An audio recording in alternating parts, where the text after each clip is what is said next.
notes, so we're dealing with abortion. But I do have just briefly a couple things to share. One of these is just really interesting, and I thought I'd just read this to you. Archaeologists have discovered a pottery fragment dating back to the time of Judges. So if you go back in your biblical history, Judges is that period of time before King David and the monarchy. Anybody date David? Roughly? When did David live? No, you're a little off. That's the Exodus. So David is around 1000 BC, and the Exodus is about 1400 BC. So the period of the Judges is that time between those dates. And so archaeologists have discovered a pottery fragment dating from that time. The professors Yosef Garfinkel. Yosef is the Hebrew word for Joseph. You can figure that out pretty easily. He's with Israeli Antiquities Authority. And what's so interesting about this pottery fragment is it has a word on it, and the word is Zerubbabel. And Zerubbabel is another name for Gideon in the Bible. That word is in the Bible. Both those words are in the Bible. And of course, Gideon was one of the most famous of all the judges. And so this is just an interesting find. Archaeologists, they're working a site, and this is a new site, I understand, and they're digging and doing what archaeologists do, and they find a fragment of pottery from 1200 BC roughly, and there's the name Zerubbabel on it, which is Gideon, and of course he was the most famous person of his generation. I suppose we can't say for sure, there's probably more than one Zerubbabel, but it is a very interesting find. Liberals, there was a time not that long ago when lots of really liberal scholars said David and Solomon, these are not real people. They didn't actually live. And I don't think hardly anybody believes that anymore, because archaeologists have found cities with city gates that are very substantial and large and powerful, and they would be from the period of Solomon most likely, because he was such a powerful king. So the Bible says this man Solomon lived, and it describes the cities that he built and how influential he was, and the archaeologists, they found the remains of those city walls and those city gates. I thought that was just an interesting little story to share with you. The other thing that was in the news this week, just very briefly, you might have heard about this, and it has to do with transgenderism and women's prisons. Have you heard about this? It's in the state of California. California approved Senate Bill 132, and the measure allows inmates to request transfer to women's prisons or men's prisons based upon their gender identity. And so there's so far, it says, the Los Angeles Times reports that 261 inmates have requested a transfer since the bill took effect in January. So did you hear that? 261 inmates. How many of those do you think are biological males? Not quite all of them, all but 6. So there have been 6 biological females who've requested to go into the men's prison, but that would mean 255 are men, biological men, who identify as transgender, and they're being placed in the women's prison. Now, this bill stipulates that for a person to qualify as transgender, the only requirement is for them to state it. So they don't have to do any sex change, they don't have to do cross-sex hormones or any of that.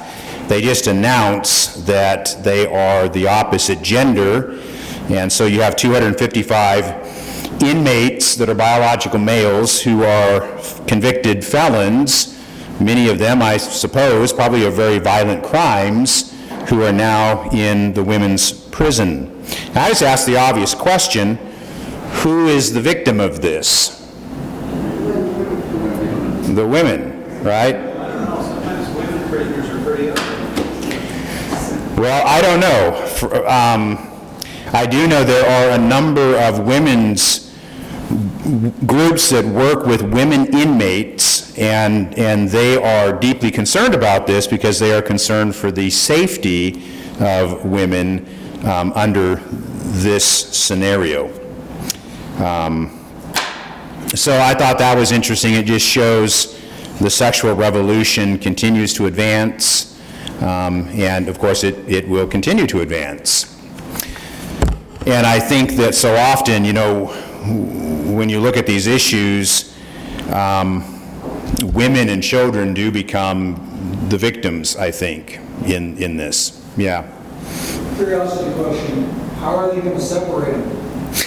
There's nothing in this article about how they do that. Okay. Yeah, so I can't answer that. If they're separated, that violates their rights. One other bit of news, that this is tongue-in-cheek, but I've had a change of heart this week on police in the United States, because I have discovered through my reading that police are hopelessly sexist. And so maybe we should start banning police because they're hopelessly sexist. This is a statistic, and this is true. It's a true statistic. 96% of individuals who are shot and killed by police are males.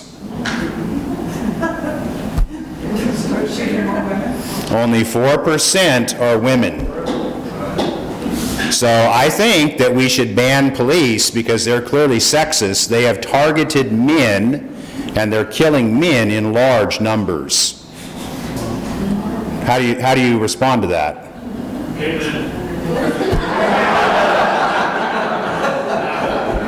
Now, the logical response would be to say something like, well, you know, maybe men are dumb, or you know, men are the ones out there committing these crimes. But again, you can't say that because that is sexist, isn't it? Yeah. Now, another statistic that might shock you, that show us how evil police actually are, is that 80% of people who are shot and killed by police fall into, so this is the argument of ageism. The police are against the age group of roughly, say, 18 to 35. Because all 80% of the shootings involve young people. And so that's ageism, and the police need to be dealt with because clearly they've selected men between the ages of 18 to 35, and they are targeting that group. Men between 18 and 35 have selected crime.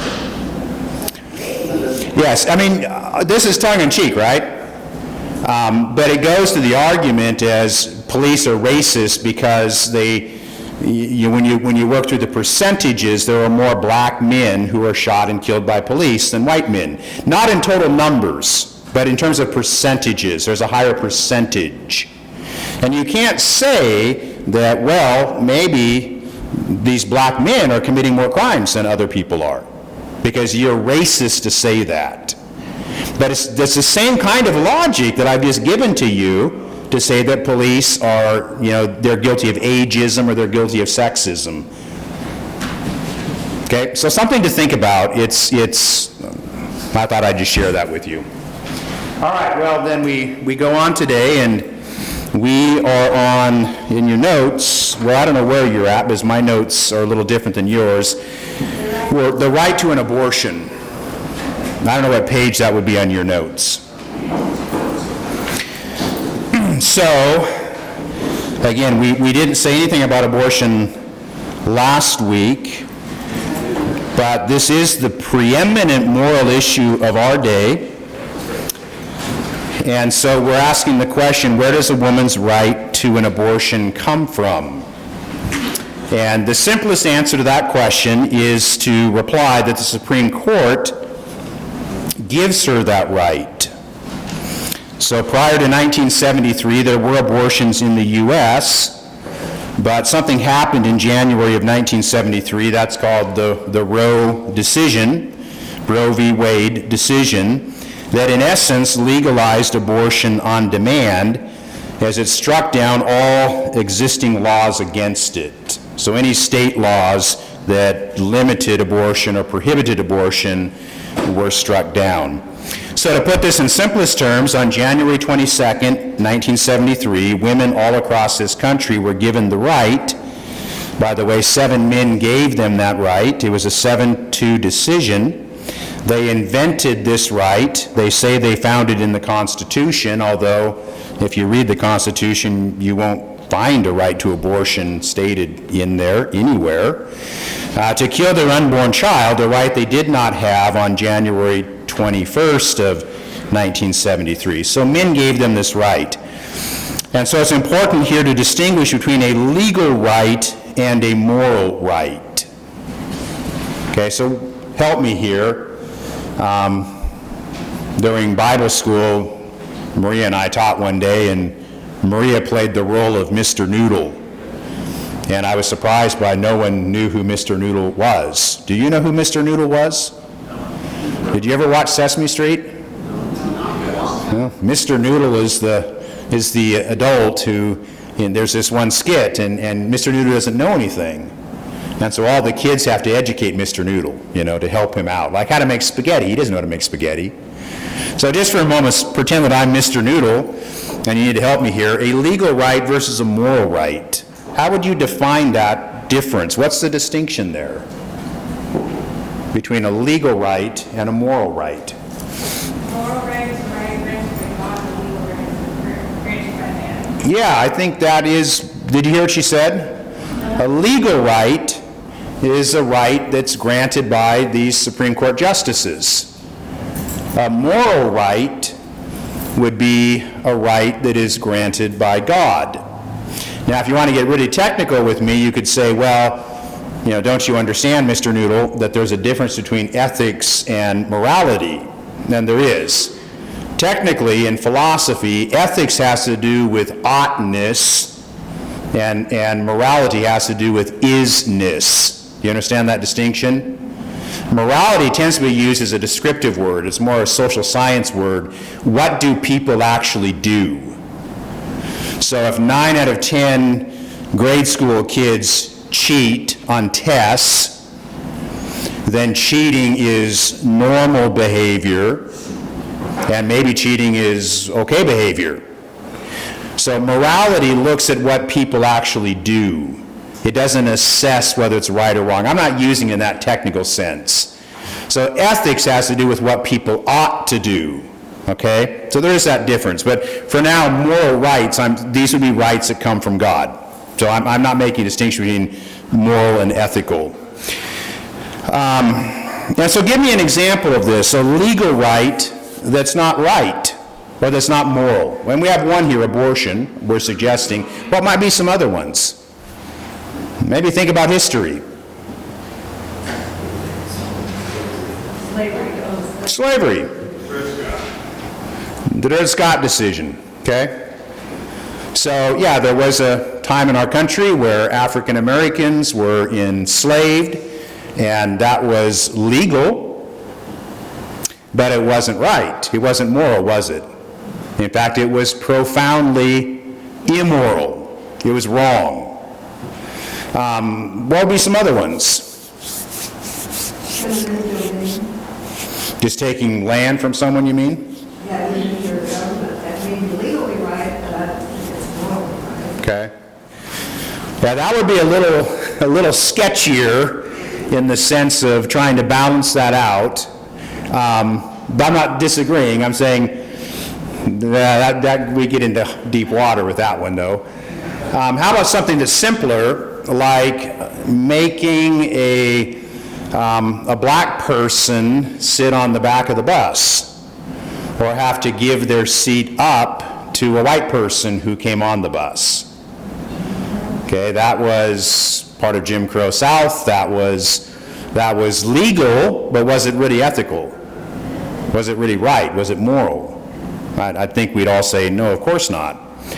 So legislatures can pass laws that are then legal, but it does not make them morally right. And so what we're trying to show here is that ultimately all rights come from God, because God is the most absolute being, and so God has given us many rights, but God has never given anyone, male or female, the right to kill their unborn son or daughter. Okay? So, I mean, that's pretty core to the pro-life position, is just to recognize, I mean, there's a reason why it's evangelicals and traditional Catholics who are opposed to abortion, not the only ones opposed, but we are opposed largely because we believe there is a God in heaven, and he does not give women the right to kill their unborn children. Going back a little bit to the atheist, does morality change then if it's an observation of what is? Does morality, I mean, by definition, change over time? Yes, absolutely it would. Because again, what Dan's going back to, that distinction between ethics and morality more in the domain of the social sciences. The social sciences are descriptive. They describe behavior. So morality, there was a time when premarital sex was considered immoral because our culture deemed it to be such for a variety of reasons. But today, that is no longer considered immoral because our culture no longer thinks of it in those terms. No, it just strikes me as, you may be talking to someone and you're coming from such different worldviews, it's apples and oranges, you know what I mean, in terms of what we would say is normal. Yes. Mm-hmm. Yeah. And it makes these conversations difficult because obviously if we had folks on the other side of this argument or on any of these arguments, particularly the sexual revolution, there are people who militantly say that people like us are immoral for the views that we hold. And I think we should grant them the benefit of the doubt here. They actually do believe that. So they're seeing these things from a very different worldview. Worldview really does matter. Okay, then I've got something here about pre-political rights. So philosophers and theologians recognize that our most basic rights are pre-political. So what does that mean?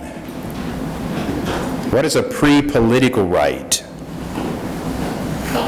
This is actually fairly significant. What's that? Is that before politics? Yeah, it's before politics.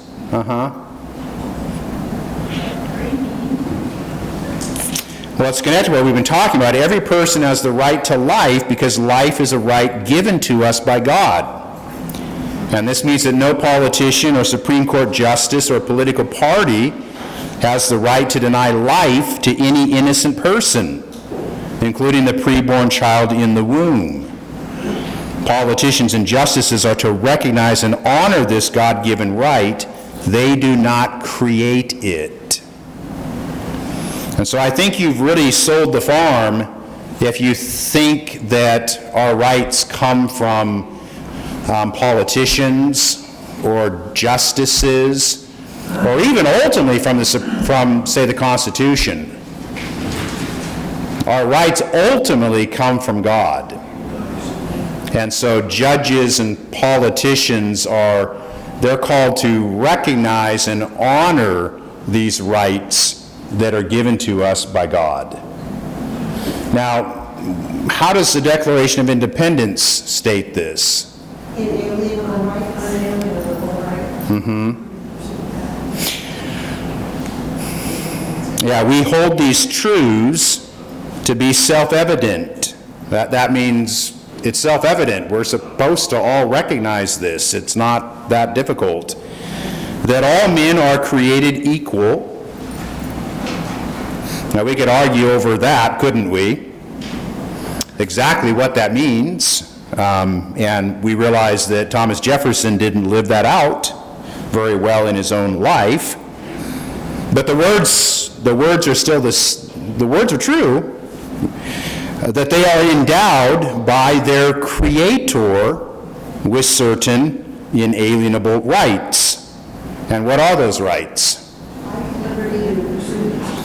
Life, liberty, and the pursuit of happiness. Life, liberty, and the pursuit of happiness. So you see, these Jefferson and the others who drafted the Declaration of Independence, and then, of course, it was adopted by our founding fathers, they are recognizing here this idea of pre-political rights.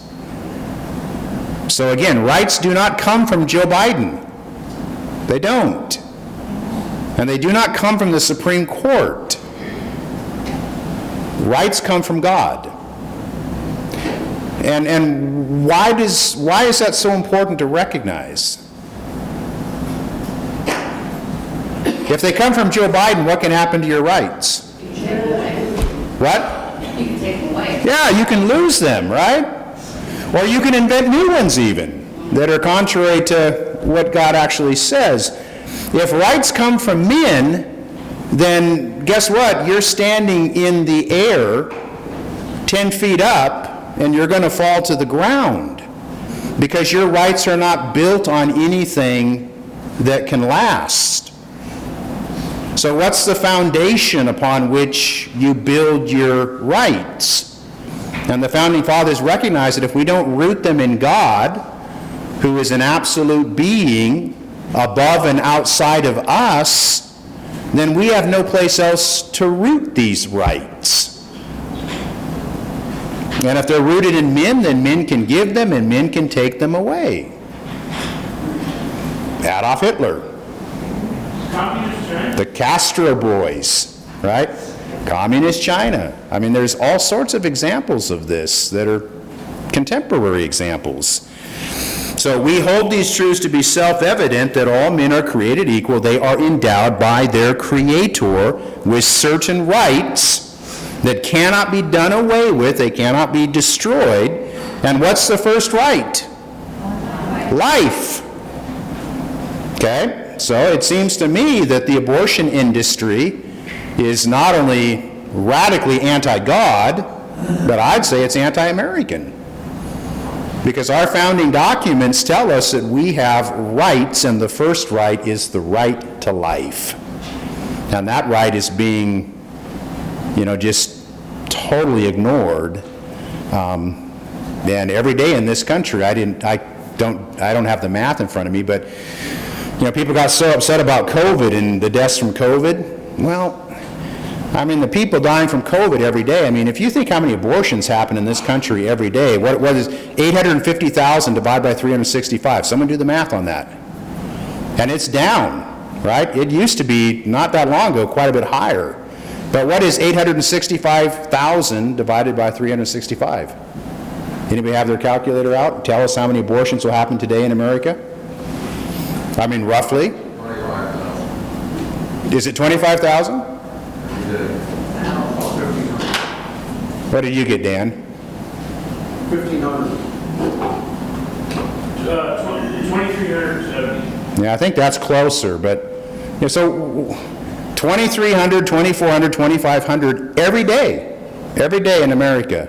These are lives that are just extinguished because we've forgotten truths and we don't know how to distinguish between a legal right and a moral right, and that all rights come from God, and that God doesn't give anyone the right to just murder the unborn child.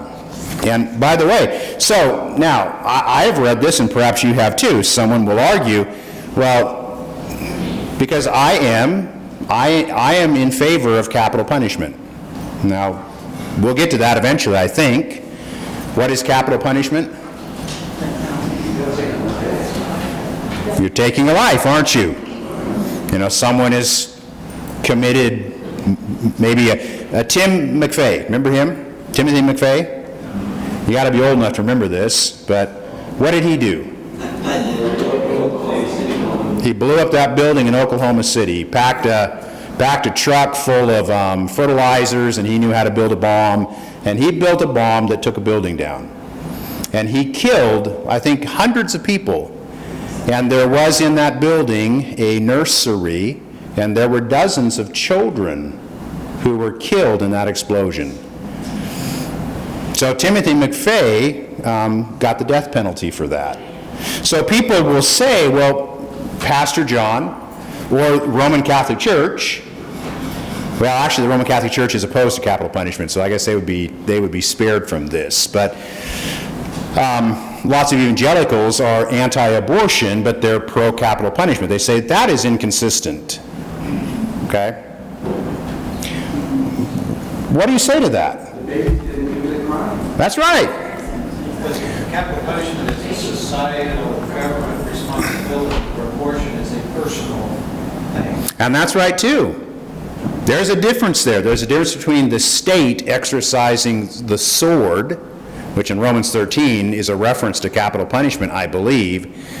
You know, if someone kills my wife, I do not have the right to hunt that person down and to kill them, do I? Okay? You have to leave that to the state. The state has rights that the individual doesn't in these matters, and I think all of us would say that makes a lot of sense. So there's two things here, what Larry said, but then also what Steve said. That is not, you know, it's an argument by analogy. It's saying this is like this is like that. Sometimes argument by analogy is really good and really powerful arguments because they really communicate something and they get through to us. I would say, though, this is a bad argument by analogy because the analogy isn't a good analogy. Because Timothy McVeigh is among the most guilty of all people. He's not innocent. The child in the womb, can you think of anyone, any human being more innocent than a child in the womb who's not committed a crime and is just snuffed out because it's usually an inconvenience? So those kinds of analogies are just, we shouldn't put up with that. You know, if someone says that to you, you should push back on that and say, I just don't accept that as a fair analogy at all. Okay, so this does bring us now to the importance of the Supreme Court.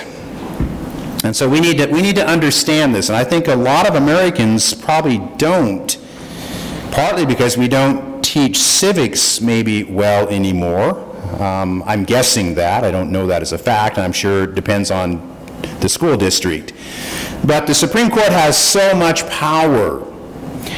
So the most important legal goal regarding abortion, I think, and I'm saying legal goal, I'm defining goal here, you know, as a legal goal. There are other goals, and maybe those other goals might be more important than this, but when we talk about a legal goal regarding abortion, I think would be appointing Supreme Court justices who will overturn Roe v. Wade.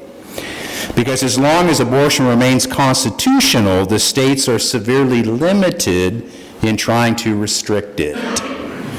And so Supreme Court justices are appointed. How does that process work? Do you know? When a justice retires or passes away, remember Ruth Bader Ginsburg? Remember all the fight that went into that?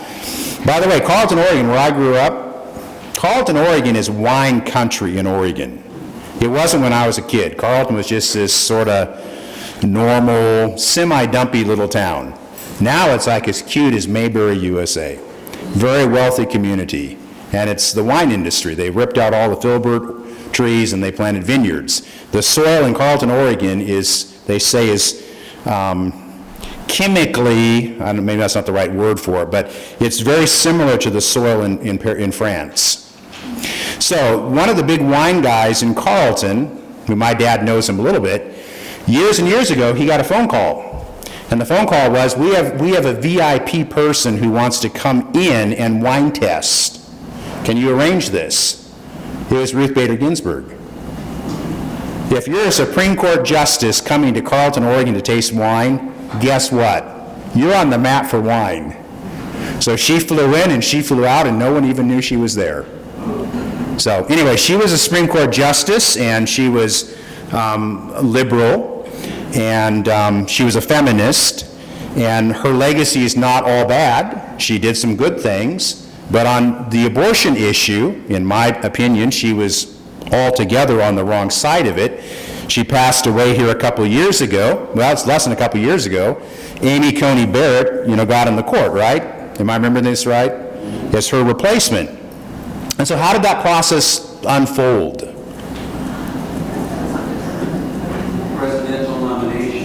The president nominates a Supreme Court justice, By Congress. and it's approved by the Senate. Right, so it goes, there's a judiciary committee, and they review the candidate, and then ultimately it goes to the United States Senate. And now, since the filibuster was removed for judges, it was a straight-up vote, and you needed 51 votes to get on the Supreme Court. So, you elect a president, right? Or you play a role in that. And you also vote for senators. And these individuals have enormous power in terms of who gets on the Supreme Court. Now, how long do Supreme Court justices serve? What is their tenure? For life. Yeah, they never go off. And why was that? Why is it that way? What was the logic of that? It's supposed to be a non-political position, right? You don't have to listen to the voters to get reelected. You're on there for life, so you can be nonpartisan and just do what's right. The older you get, the wiser you get. So because they're on there for life and they're unaccountable to the voters, they have enormous power.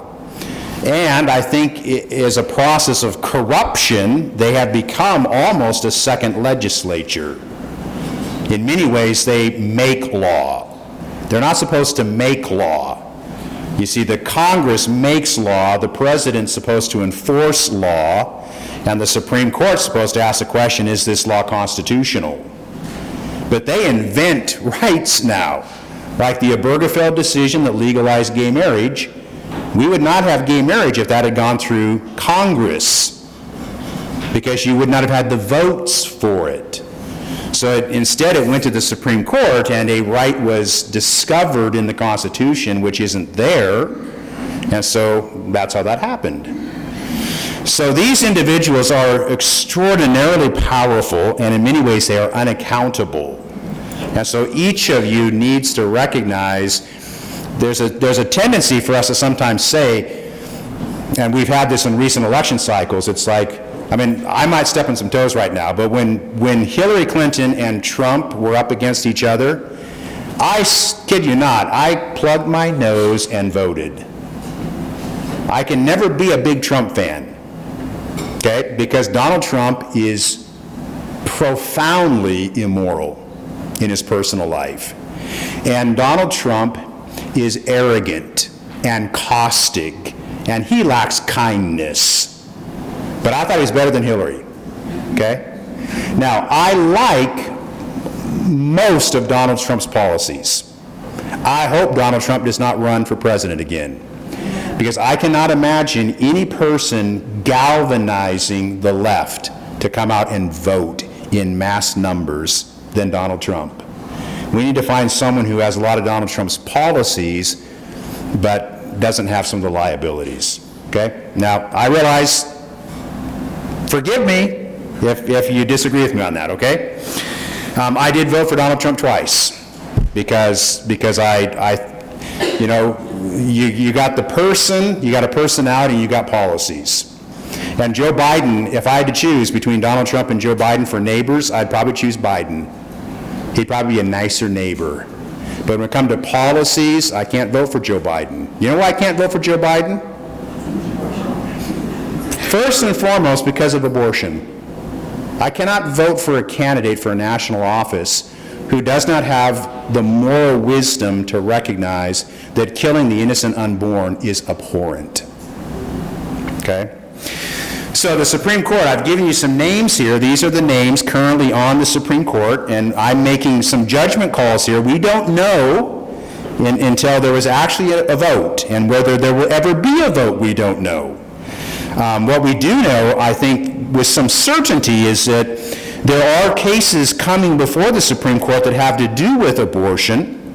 So several states have passed laws to restrict abortion. Around heartbeat laws, around fetal development laws, and so there's one working up through the court right now that would ban abortion, I think, at 15 weeks. It's going to go to the Supreme Court. And so the court's going to make some decisions. They could choose to take one of those cases and review abortion in all of its pieces. In other words, they could review Roe v. Wade. Or they could take a more limited approach and place further restrictions upon abortion. And I don't know what they'll do. But what I think we can say, there are 3 justices right now that would keep Roe v. Wade, they're all in with it. And that's Stephen Breyer. And how old is he? He's in his 80s. Have you paid attention to what the left is saying right now? Yeah, they made it very clear. I mean, they're being rude about it. Yes, and Ginsburg wouldn't either, and then she died. So they desperately want Stephen Breyer to retire because of his age. They realize that right now, with Biden in the White House and the Senate with the smallest of majorities in the Senate, it's a 50-50 tie, but who breaks ties in the Senate? Kamala Harris. I think I'd hire a good bodyguard, so it takes. Yes, someone might try to assassinate him to get rid of him. Because it's a lifetime appointment, and they realize right now they could push someone through who would be very liberal. The other 2 are Sonia Sotomayor and Elena Kagan. And then on the other side, you have John Roberts, who's the Chief Justice, and if there is a swing vote, he is now the swing vote. He leans conservative, but he's not all that consistent. And then you also have at the bottom there Brett Kavanaugh and Amy Coney Barrett, who also seem less conservative than the other 3 names here. So Samuel Alito, Clarence Thomas, and Neil Gorsuch are the most reliable conservative votes on the Supreme Court. But you do have this basic 6-3 split, where there is one branch of our government that is more conservative, and it is the Supreme Court. And, honestly, Trump's legacy is that he appointed Kavanaugh and Barrett, and, most presidents, if they serve 8 years, might appoint a justice or 2. Trump appointed 2 and 4 years. That's pretty unusual, okay? So the Supreme Court really does matter. Any thoughts before we move on to the next section here? Anybody want to push back on my Trump statements? Or? People need to realize even if Roe v. Wade is overturned. Yes. In Oregon, Yeah. abortion was legal before 73, it will be, and it's true in all Muslims. Yeah. I don't think it will change the landscape of abortion. And that's right. You understand what Marilyn just said? If Roe v. Wade is overturned, it doesn't end, politically speaking, the abortion debate. Because what Roe v. Wade did is made abortion legal throughout the United States. It overturned all state laws. So if you overturn Roe v. Wade, what happens then is that the states can continue to legislate and make their own decisions about abortion and when it should be legal or if it should be legal and what restrictions should be in place. And so it would return us back into the 60s, I guess, but it wouldn't end the abortion issue. But it would prevent federal funds to be allocated for that, correct? Well, right now, federal funds are not supposed to go to abortion because of the Hyde Amendment. And Henry Hyde was a United States congressman, and this goes all the way back to the 70s. And so the Hyde Amendment is connected to that man's name because he was the sponsor. And it has been bipartisan support for the Hyde Amendment until very recently. And someone has come out recently and said the Hyde Amendment needs to go. And who would that be? Joe Biden. And Joe Biden voted for the Hyde Amendment in Congress for decades.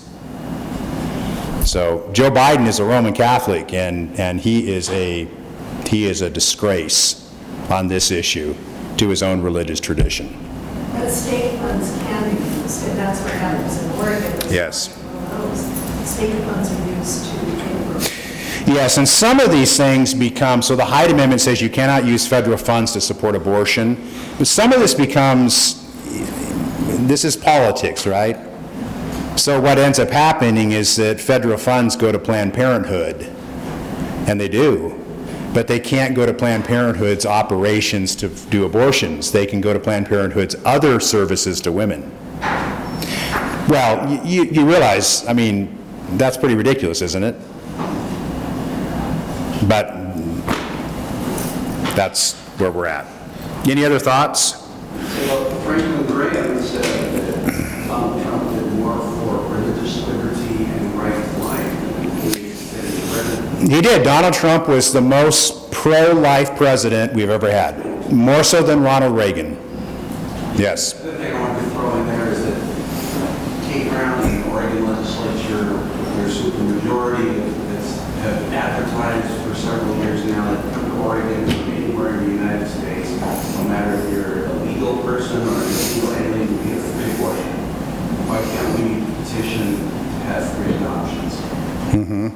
Why does the state fund adoptions for people? Why should people pay $40,000 and wait 2 years to do an adoption and usually end up having to go to a foreign country where we have so many kids in need in the continental United States on any Indian reservation? Why shouldn't it be supported by the government, state or federal, to adopt those kids first? Yeah, I've never heard that argument stated that way, but I would agree with that. Yeah. But I think Hillsy's at the free. You know, by the way, I mean, I said some things about Donald Trump, and I know there are a lot of Trump supporters in our room today, and again, I voted for him. I think Donald Trump would have won re-election if it weren't for Donald Trump. I really believe that. If Donald Trump could have been kind, I think he would have won re-election. I think Donald Trump was his own worst enemy. It's his policies, his policies were good, but he just... Would you rather have them most of the week pay $8.60 a gallon for gas? I wish Donald Trump were president. Yes, I voted for him. Yeah. I just wish Donald Trump could have been, I think he would have been far more effective if he had been hard and uncompromising, but could have done so with kindness. Instead of just, there's a narcissistic trait in Donald Trump that just, I think it really hurt him in a major way. Not to be political, but Ron DeSantis of Florida is that Donald Trump. Yeah, I think Ron DeSantis would be a pretty solid candidate. I think another one that I would really like to see run would be the South Carolina Senator Tim Scott. Probably because he's a black guy. I mean, honestly, I mean, that matters, and having a Republican conservative like Tim Scott, that would really throw the left a curve. So So you think the vote was above board that was voted out? I didn't say that. I didn't say that. You've brought something totally into the conversation that I did not say. How so? Well, because you said I mean, what was his kindness? that Trump lost. I'm still not sure. Okay, I'm not even going to get into that issue. I'm just, my point is that the serious point to make is that we should approve and applaud that in Trump's administration, which was right and excellent. But we should not, we lose credibility with people if we ignore the enormous faults of Trump in his moral life. And I just think we can't do that. I mean, I just think we need to be honest and say that there's a lot of good with Trump, but there's a lot of bad too. As I sit and listen to rights, one of the things that comes up frequently in my role that I have in the state now is rights. There's been several times when I've simply said, our responsibilities are far more important than our rights. And if we act through the basis of selfishness on all of our rights, we have it wrong because we'll never get anywhere. And if we push hate, to combat hate, we will fail miserably as Christians. So I like to focus on the fact that I have responsibilities as a Christian that are equal to or more important than the rights that I have as a citizen. Yeah, that's good. Okay? That Trump did calm down a lot the last year, and I think it was a learning process, and people learned that learning now wasn't working. And I thought the last year I was conservatively pretty happy with him. He's calmed down a lot. Yeah, I don't deny that Trump did a lot of good things. He did a lot of pro-life things. He put people in the Supreme Court that I think are probably excellent. The economy did very well under Trump. So again, the policies of Trump, I approve. And he got 4 nominations for the Nobel Peace Prize. Now, that isn't from bad policy. Barack Obama won the Nobel Peace Prize before he did anything. Yes. All right, well, let's move on, okay? Feminist pro-abortion arguments. Okay, so what we're trying to do here is to think from the other side. You know, why is it that the other side is so militant on this and so convinced that they are right and we are wrong? So try to think as they think a little bit more. So speaking before the Judiciary Committee back in 1993, chaired by then Senator Joe Biden. I mean, Biden's been around, it seems like forever. Ruth Bader Ginsburg stated, "It is essential to a woman's equality with man that she be the decision maker, that the choice be controlling. If you impose restraints, you are disadvantaging her because of sex." So the choice that Ginsburg refers to is the choice to abort the preborn baby, because an unexpected or unwanted pregnancy might disadvantage a woman's educational ambitions or career prospects vis-a-vis a man. She must have the right to kill the unwanted preborn child. So how do you respond to that? That's the part of the voting. I don't know, someone said something over here, I didn't hear what it was. I said I don't agree with it at all. Okay.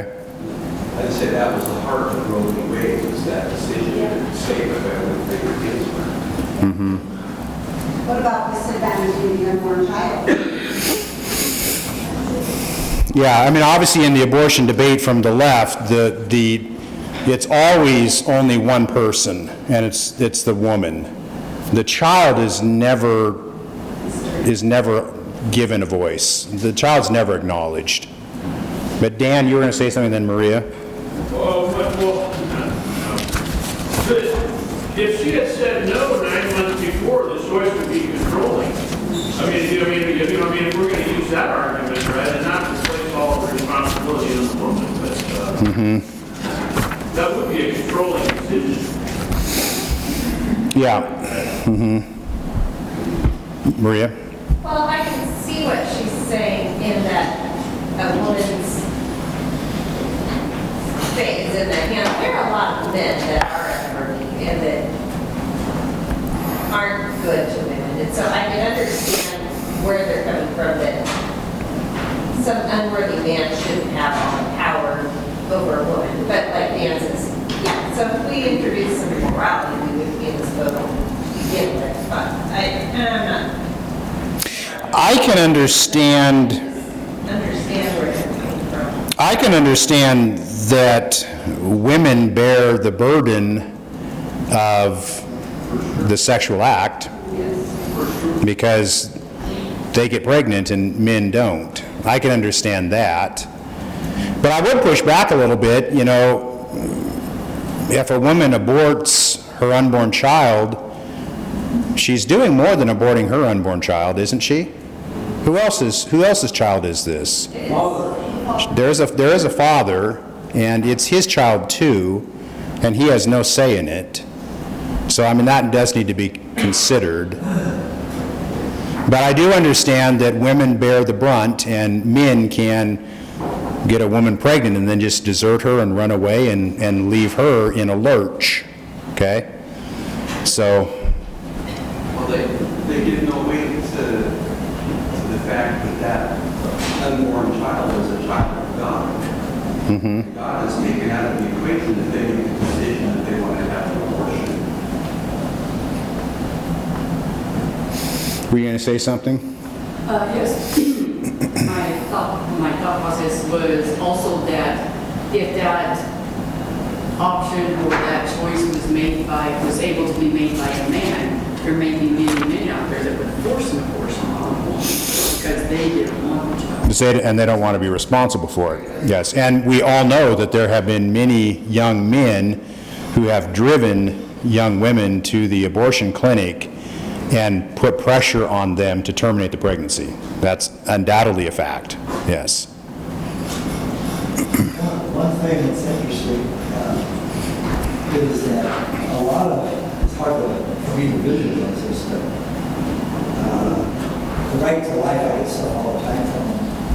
One of the things, a lot of women, young girls, whatever, somehow in mind don't visualize the unborn child as a human being.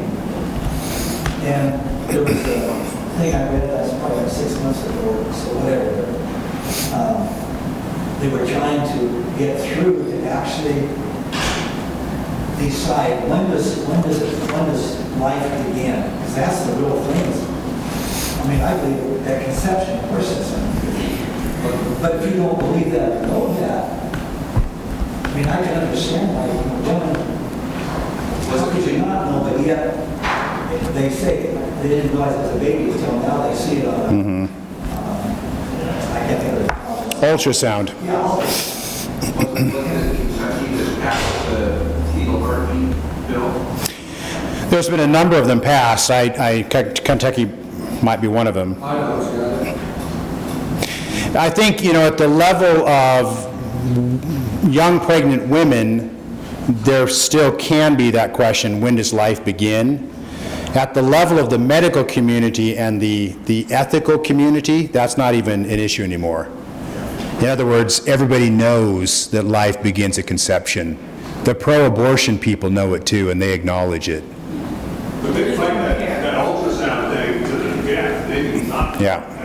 They do not look at mom to see that. They do. But think about this for a moment. I mean, that old argument, when does life begin? You don't hear that much anymore. I don't hear it. Because it used to be, that was the argument. The pro-life side said it begins at conception, and the other side said, the pro-choice side said, we don't know when it begins. Maybe at quickening, or we don't know. Nobody uses that argument anymore because medical science and ultrasound, we know when life begins. It begins at conception. And the pro-abortion folks know it too. And so they don't use that argument. They know that's a losing argument for them. The argument that they use is that the unborn child just simply doesn't have any rights.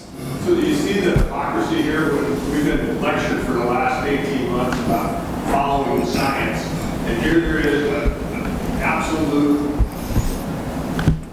method of determining something scientifically that nobody can argue with, and it is rejected because it doesn't Fit their, yeah.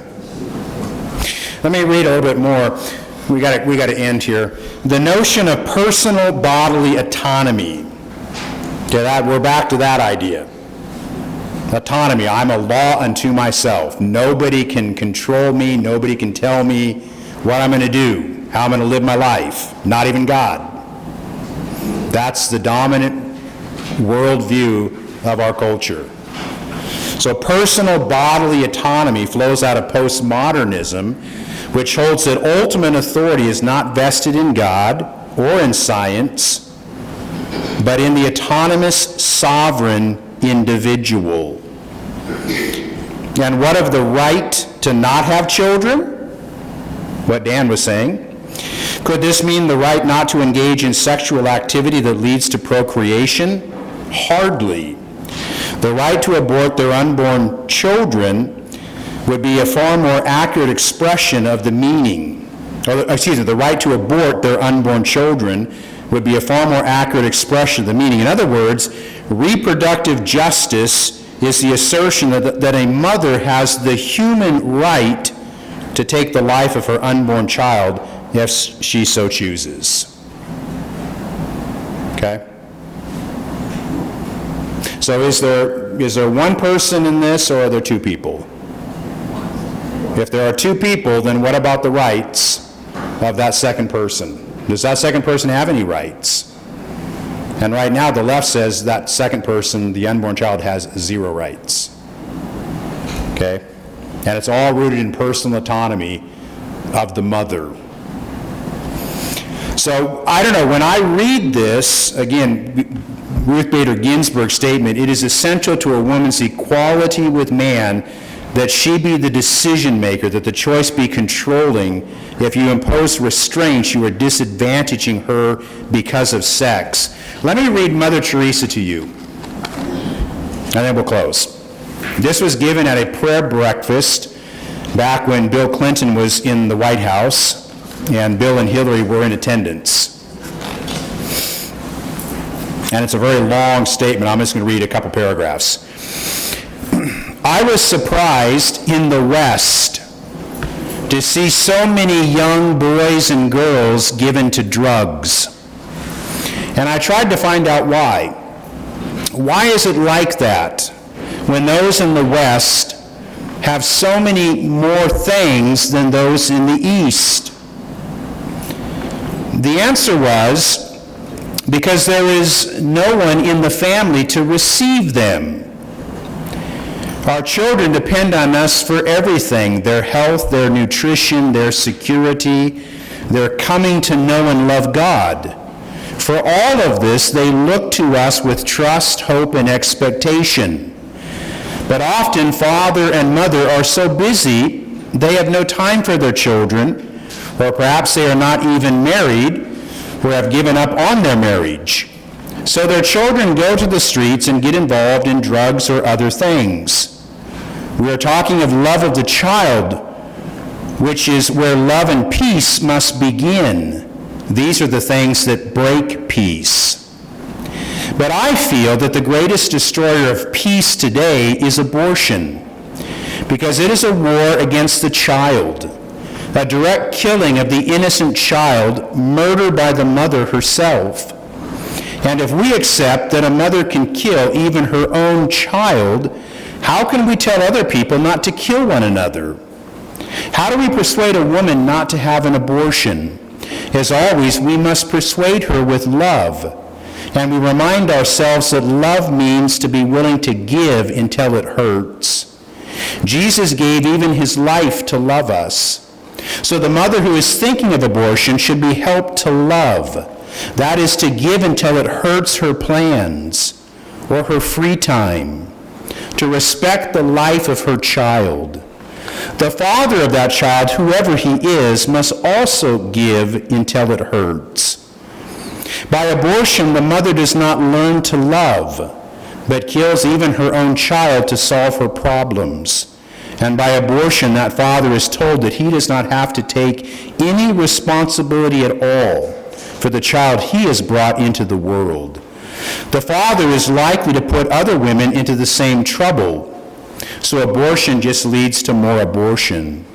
Any country that accepts abortion is not teaching its people to love, but to use any violence to get what they want. That is why the great destroyer of love and peace is abortion.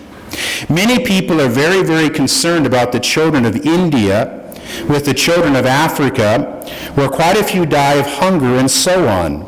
Many people are also concerned about all the violence in this great country in the United States.